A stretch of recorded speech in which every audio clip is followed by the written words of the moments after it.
Hey guys, welcome to Tutorial Guru. Today I'll be showing you how to block someone on Snapchat, and now let's dive right in.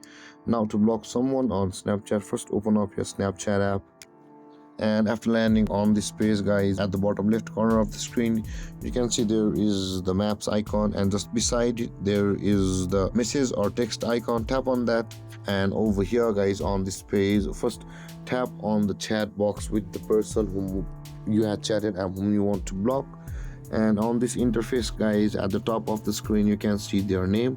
Tap on their name and this interface will appear, and at the top right corner of the screen again tap on the three dotted icon, and from over here you can see the manage friendship button available for us. Tap on there, and there is the block option available popping out, which is the first one.